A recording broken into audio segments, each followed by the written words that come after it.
ಕನ್ಯಾ ರಾಶಿಯ ಚಿಂತನೆಯನ್ನು ಈಗ ನಡೆಸೋಣ. ಕನ್ಯಾ ರಾಶಿಯ ಬಗ್ಗೆ ಎಷ್ಟು ಚಿಂತನೆ ನಡೆಸಿದ್ರೂ ಕೂಡ ಕಡಿಮೆ. ಯಾಕೆ ಅಂದರೆ ಇವರು ತುಂಬ ಬುದ್ಧಿವಂತರು ಹಾಗೂ ತುಂಬ ಸೂಕ್ಷ್ಮಜೀವಿಗಳು ಹಾಗೂ ನಿರಂತರ ಕ್ರಿಯಾಶೀಲರು ಕನ್ಯಾ ರಾಶಿಯವರು.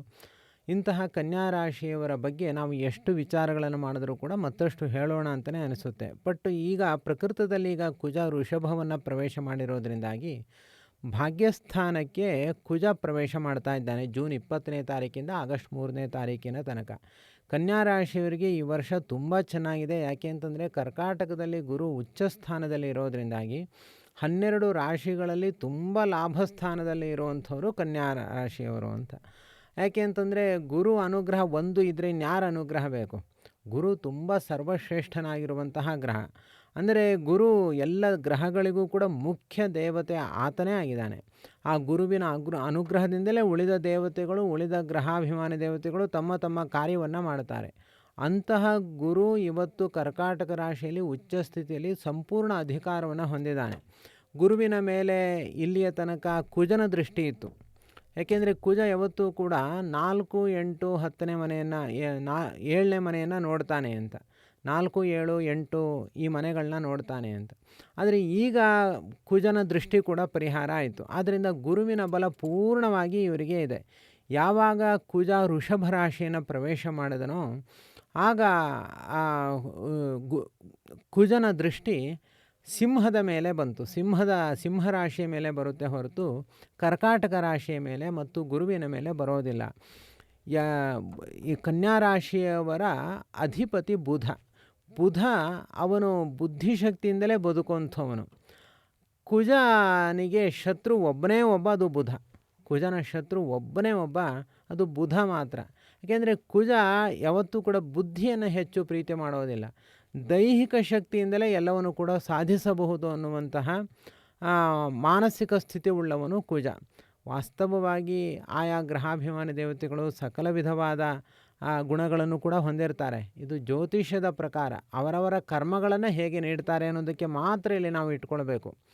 ಆದ್ದರಿಂದ ಬುಧನ ಬುದ್ಧಿಯನ್ನು ಅವನು ವಿರೋಧ ಮಾಡ್ತಾನೆ. ಒಂದು ವೇಳೆ ಕುಜ ಮತ್ತು ಬುಧ ಇಬ್ಬರು ಒಟ್ಟಿಗೆ ಸೇರಿದರೆ ಬುಧ ತನ್ನ ಶಕ್ತಿಯನ್ನು ಕಳೆದುಕೊಂಡು ಬಿಡ್ತಾನೆ.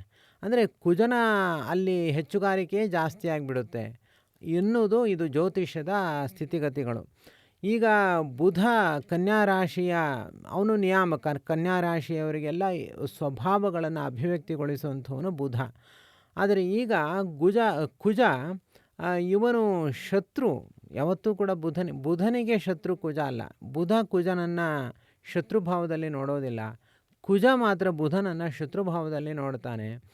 ಆದ್ದರಿಂದ ಅವನು ಕುಜನ ಶಕ್ತಿನ ಅಪಹಾರ ಮಾಡಿಬಿಡ್ತಾನೆ. ಯಾವಾಗಲೂ ಕೂಡ ಬುಧನ ಶಕ್ತಿಯನ್ನು ಕುಜ ಅಪಹಾರ ಮಾಡಿಬಿಡ್ತಾನೆ. ಈಗ ಏನಾಗಿದೆ ಅಂತಂದರೆ ಕುಜ ಭಾಗ್ಯಸ್ಥಾನದಲ್ಲಿ ಬಂದಿದ್ದಾನೆ.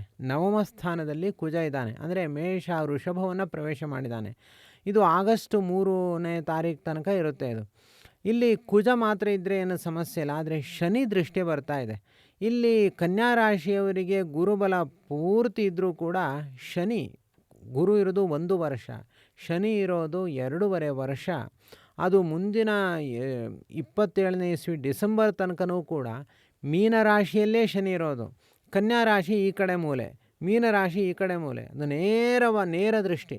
ಅಂದರೆ ಶನಿ ಯಾವತ್ತೂ ಕೂಡ 7ನೇ ಮನೆಯನ್ನು ಹೆಚ್ಚು ವೀಕ್ಷಣೆ ಮಾಡ್ತಾನೆ. ಅಂದರೆ ಅದರ ಮೇಲೆ ತನ್ನ ಪ್ರಭಾವವನ್ನು ಹೆಚ್ಚು ಬೀರ್ತಾನೆ. 3ನೇ ಮನೆಯ ಮೇಲೂ ಕೂಡ ಹೆಚ್ಚು ಪ್ರಭಾವವನ್ನು ಬೀರ್ತಾನೆ. 10ನೇ ಮನೆ ಮೇಲೂ ಕೂಡ ತನ್ನ ಪ್ರಭಾವವನ್ನು ಬೀರ್ತಾನೆ. ಈಗ 3ನೇ ಮನೆಯಲ್ಲಿ ಯಾರಿದ್ದಾರೆ? ಕುಜ ಇದ್ದಾನೆ. ಅಂದರೆ ಒಂದು ಕಣ್ಣನ್ನು ಕುಜನ ಮೇಲೆ ಬಿಟ್ಟಿದ್ದಾನೆ, ಇನ್ನೊಂದು ಕಣ್ಣನ್ನು ಬುಧನ ಮೇಲೆ ಬಿಟ್ಟಿದ್ದಾನೆ. ಆಯ್ತಾ? ಕನ್ಯಾದ ಮೇಲೆ ಬಿಟ್ಟಿದ್ದಾನೆ. ಇನ್ನೊಂದು ಕಣ್ಣು 10ನೇ ಮನೆ ವೃಶ್ಚಿಕದ ಮೇಲೆ. ಅದಿರಲಿ. ಈಗ ಏನಂತಂದರೆ ಈ ಕುಜನನ್ನು ಶನಿ ನೋಡ್ತಾ ಇರೋದ್ರಿಂದಾಗಿ, ವೃಷಭ ರಾಶಿಯನ್ನು ಶನಿ ನೋಡ್ತಾ ಇರೋದ್ರಿಂದಾಗಿ ಅದೊಂದು ಥರ ದಿಗ್ಬಂಧನ. ಯಾವತ್ತೂ ಕೂಡ ಕುಜ ಒಬ್ಬನೇ ಇದ್ದರೆ ಅವನು ಭಯಾನಕ. ಅಂದರೆ ಅದು ಕುಜ ದೋಷ ಬರುತ್ತೆ. ಅದರಲ್ಲಿ ಶನಿ ಜೊತೆ ಸೇರಿದ್ರೆ, ರವಿ ಜೊತೆ ಸೇರಿದ್ರೆ ಮತ್ತಷ್ಟು ಅದು ಉಲ್ಬಣ ಆಗಿಬಿಡುತ್ತೆ ಕುಜ ದೋಷ ಅಂತ. ಒಂದು ವೇಳೆ ಕುಜ ಒಳ್ಳೆಯ ಚಂದ್ರನ ಜೊತೆ, ಅಂದರೆ ಅಭಿವೃದ್ಧಿ ಚಂದ್ರನ ಜೊತೆ, ಗುರುವಿನ ಜೊತೆ ಎಲ್ಲ ಸೇರಿದ್ರೆ ಅದು ತುಂಬ ಒಳ್ಳೆಯದು. ಚಂದ್ರನ ಜೊತೆ ಸೇರಿದ್ರೆ ಶಶಿಮಂಗಳ ಯೋಗ ಅಂತಾರೆ. ಗುರುವಿನ ಜೊತೆ ಸೇರಿದ್ರೆ ಗುರುಮಂಗಳ ಯೋಗ ಅಂತಾರೆ. ಶುಕ್ರನ ಜೊತೆ ಸೇರಿದ್ರೂ ಕೂಡ ಶುಕ್ರಮಂಗಳ ಯೋಗ ಅಂತಾರೆ. ಆದರೆ ಶನಿಯ ಜೊತೆ, ರಾಹುವಿನ ಜೊತೆ ಎಲ್ಲ ಸೇರಬಾರ್ದು. ಕೇತುವಿನ ಜೊತೆ ಸೇರಿದ್ರೂ ಕೂಡ ತೊಂದರೆ ಇಲ್ಲ, ಒಳ್ಳೆಯದೇ. ಆದರೆ ಯಾವಾಗ ಇದು ಶನಿಯ ಜೊತೆ ಸೇರಿದಾನೋ ಅಥವಾ ಶನಿಯ ದೃಷ್ಟಿಗೆ ಒಳಪಟ್ಟಿದಾನೋ ಆಗ ಅದು ಸಮಸ್ಯೆ ಹೆಚ್ಚು ಮಾಡ್ತಾನೆ. ಆದ್ದರಿಂದ ಈ ಪೂರ್ವಪುಣ್ಯ ಸ್ಥಾನ ಏನಿದೆ ನವಮ ಸ್ಥಾನದಲ್ಲಿ, ಅದೇನು ಭಾಗ್ಯಗಳು ಉದಯವಾಗಬೇಕಾದ್ರೆ ಆ ಕುಜ ಸಮಸ್ಯೆ ಉಂಟಾಗ್ತಾ ಇದೆ. ಮತ್ತು ಸಂಸಾರದಲ್ಲಿ ಕ್ಲೇಶ ಉಂಟಾಗ್ತಾ ಇದೆ. ಮಾನಸಿಕ ಒತ್ತಡಗಳು ಹೆಚ್ಚು ಹೆಚ್ಚು ಆಗ್ತಾ ಇದೆ. ಕನ್ಯಾ ರಾಶಿಯವರು ಅಂದುಕೊಳ್ತಾರೆ, ನಮಗೆ ಗುರುಬಲ ಇಷ್ಟು ಚೆನ್ನಾಗಿದೆ, ಆದರೂ ಯಾಕೋ ಟೆನ್ಷನ್ ಪರಿಹಾರ ಆಗಲಿಲ್ಲ ಅಂತ. ತುಂಬ ಜನಕ್ಕೆ ಆ ಸಮಸ್ಯೆ ಎದುರಾಗ್ತಾ ಇದೆ. ನಮಗೆ ಟೆನ್ಷನ್ ಪರಿಹಾರ ಆಗ್ತಾ ಇಲ್ಲ, ಆರೋಗ್ಯದಲ್ಲಿ ಏರು ಪೇರು ಆಗ್ತಾ ಇದೆ, ಏನು ಮಾಡೋದು ಅಂತ. ಅದೇ ಸಮಸ್ಯೆ ನಾನಿಲ್ಲಿ ಇಷ್ಟೊತ್ತು ವಿವರಣೆ ಮಾಡಿ ಹೇಳಿದ್ದು. ಅದಕ್ಕೋಸ್ಕರ ಗುರುಗಳ ಅನುಗ್ರಹ ಇದೆ. ಗುರುಗಳ ಅನುಗ್ರಹದ ಜೊತೆಯಲ್ಲಿ ದೇವತಾನುಗ್ರಹವನ್ನು ಕೂಡ ಪಡೆದುಕೊಳ್ಳಬೇಕು ತಾನೆ. ದೇವತಾನುಗ್ರಹವನ್ನು ಅಂದರೆ ಮುಖ್ಯವಾಗಿ ನರಸಿಂಹದೇವರ ಅನುಗ್ರಹವನ್ನು ಪಡೆದುಕೊಳ್ಬೇಕು, ಹಾಗೂ ಕೂರ್ಮರೂಪಿಯಾದ ದೇವರ ಅನುಗ್ರಹವನ್ನು ಪಡೆದುಕೊಳ್ಳಬೇಕು. ಆಗ ಶನಿ ಮತ್ತು ಕುಜ ಇಬ್ಬರೂ ಕೂಡ ಸರಿ ಹೋಗ್ತಾರೆ. ರಾಹುವನ್ನು ಸರಿಪಡಿಸ್ಕೊಳ್ಳೋಕ್ಕೋಸ್ಕರ ವರಾಹ ದೇವರ ಅನುಗ್ರಹವನ್ನು ಪಡೆದುಕೊಳ್ಬೇಕು. ಅದಕ್ಕೇನು ಅಂತಂದರೆ, ಈಗ ನೋಡಿ, ಸಂಸಾರದಲ್ಲಿ ಏನಾದರೂ ತುಂಬ ಕಷ್ಟ ಆಗಿತ್ತು ಅಂತಂದರೆ ನೀವು ಏನೂ ಬೇಡ, ಒಮ್ಮೆ ನೀವು ಮನಸ್ಸಿನಲ್ಲಿ ಒಂದು ಸ್ವಲ್ಪ ಹೊತ್ತು ರಾಹುವಿನ ಸ್ಮರಣೆ ಮಾಡಿದ್ರೆ, ವರಾಹನ ಸ್ಮರಣೆ ಮಾಡಿದ್ರೆ ಸಾಕು. ಅದರಲ್ಲಿ ಸ್ವಲ್ಪ ನಿಮಗೆ ಮಾರ್ಗಗಳು, ಸಮಸ್ಯೆಗಳು ಅಲ್ಲೇ ಪರಿಹಾರ ಆಗುವಂಥದ್ದೆಲ್ಲ ಕಾಣಿಸುತ್ತೆ. ಎಲ್ಲದಕ್ಕಿಂತ ಹೆಚ್ಚಾಗಿ ಗುರುಗಳು ಅನುಗ್ರಹವನ್ನು ಮಾಡಬೇಕಾದ್ರೆ ಅವ್ರು ಹೇಗೆ ಅನುಗ್ರಹ ಮಾಡ್ತಾರೆ ಗೊತ್ತಾ? ಯಾವ ಗ್ರಹಗಳು ತೊಂದರೆ ಆಗದಂತೆ ನಾನೇ ಅನುಗ್ರಹ ಮಾಡ್ತೀನಿ ಅಂತ ಎಲ್ಲ ಸಮಸ್ಯೆಗಳನ್ನು ಅವರೇ ಕೈಯಲ್ಲಿ ತಳ್ಳಿ ಅವರ ಅನುಗ್ರಹವನ್ನು ಮಾಡ್ತಾರೆ. ಆ ಥರ ಅನುಗ್ರಹ ಮಾಡಬೇಕಾದ್ರೆ ನಾವು ಹೇಗಿರಬೇಕು ಅದನ್ನು ಅರ್ಥ ಮಾಡಿಕೊಳ್ಬೇಕು ತಾನೆ. ಗುರು ಲಾಭಸ್ಥಾನದಲ್ಲಿದ್ದಾನೆ. 11ನೇ ಮನೆಯಲ್ಲಿ ಗುರು ಬರೋದು ಯಾಕೆ ಅಂದರೆ, ಎಲ್ಲವನ್ನು ಯಥೇಚ್ಛವಾಗಿ 4 ಕೈಯಲ್ಲೂ ಕೂಡ ಯಥೇಚ್ಛವಾಗಿ ಕೊಡುವುದಕ್ಕೋಸ್ಕರವೇ 11ನೇ ಮನೆಯಲ್ಲಿ ಗುರು ಬರೋದು. ಅದು ಕೂಡ ಉಚ್ಚ ಸ್ಥಾನ. 11ನೇ ಮನೆಗೆ ಬರೋದೇ ದೊಡ್ಡದು, ಅದರಲ್ಲೂ ಉಚ್ಚ ಸ್ಥಾನದಲ್ಲಿ ಗುರು ಇದ್ದಾನೆ. ಇಂಥ ಸಂದರ್ಭದಲ್ಲಿ ನಾವು ಹೇಗಿದ್ದರೂ ಗುರು ಕೊಡ್ತಾನೆ, ನಾವು ಮಲ್ಕೊಂಡು ಬಿಡೋಣ ಅಂತಂದರೆ ಏನು ಅರ್ಥ ಇದೆ? ಅದಕ್ಕೆ ನಾವು ಕೂಡ ಗುರುಗಳ ಹೆಚ್ಚು ಉಪಸತಿಯನ್ನು ಮಾಡಬೇಕು. ಈಗ ಉಳಿದ ಎಲ್ಲ ಗ್ರಹಗಳ ಸಮಸ್ಯೆ ಇದ್ದಾಗ, ಗುರುವಿನ ಬಲವೇ ಹೆಚ್ಚು ಇದ್ದಾಗ ನಾನು ಹೇಳೋದೇನು ಅಂದರೆ, ಗುರುಗಳನ್ನೇ ಹೆಚ್ಚು ಉಪಾಸನೆ ಮಾಡೋಣ.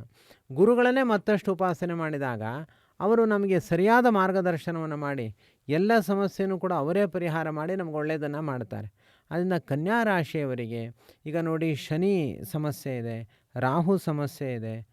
ರಾಹು ಕ್ಕಿಂತ ಶನಿ ಸಮಸ್ಯೆ ಹೆಚ್ಚಿದೆ. ಯಾಕೆಂದರೆ ರಾಹು ಷಷ್ಠದಲ್ಲಿ ಬರ್ತಾನೆ, ಏನು ಅಷ್ಟು ಸಮಸ್ಯೆ ಇಲ್ಲ. ಶನಿ ಸಮಸ್ಯೆ ಇದೆ, ಕುಜ ಸಮಸ್ಯೆ ಇದೆ, ಮತ್ತು ಕುಜ ಶನಿ ಒಟ್ಟಿಗೆ ಸೇರಿದ್ದಾರೆ. ಈ ಸಂದರ್ಭದಲ್ಲಿ ಏನಾದರೂ ನಿಮ್ಮಲ್ಲಿ ಇನ್ನೂ ಅವ್ಯವಸ್ಥೆಗಳು, ಅಶಾಂತಿಗಳು, ಆಮೇಲೆ ಇನ್ನೇನೋ ಕಷ್ಟಗಳು, ಕಾರ್ಪಣ್ಯಗಳು ಎಲ್ಲ ಹೆಚ್ಚಾಗಿತ್ತು ಅಂತಂದರೆ ಒಮ್ಮೆ ನೀವು ಗುರುಗಳ ಸೇವೆಯನ್ನೇ ಮತ್ತೆ ಮಾಡಿ. ನೀನು ಲಾಭಸ್ಥಾನಕ್ಕೆ ಬಂದು ಇಷ್ಟೆಲ್ಲ ಅನುಗ್ರಹ ಮಾಡ್ತಾ ಇದ್ದೆ, ಆದರೂ ಕೂಡ ನನ್ನ ಸಮಸ್ಯೆ ಪರಿಹಾರ ಆಗಿಲ್ಲ ಅಂತ.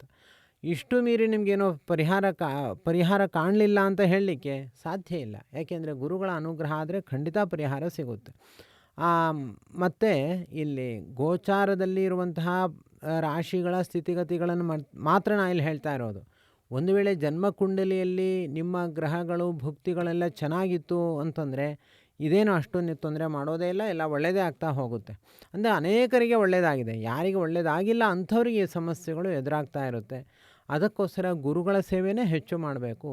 ಗುರುಗಳ ಸೇವೆ ಅಂತಂದರೆ ಇನ್ನೇನೂ ಅಲ್ಲ, ಅದು ಮತ್ತೆ ದೇವರ ಸೇವೆಯಲ್ಲೇ ಪರಿವರ್ತನೆ ಆಗುತ್ತೆ. ಈಗ ಆಗಸ್ಟ್ 30ನೇ ತಾರೀಕು ರಾಯರ ಆರಾಧನೆ ಹತ್ತಿರ ಬರ್ತಾ ಇದೆ.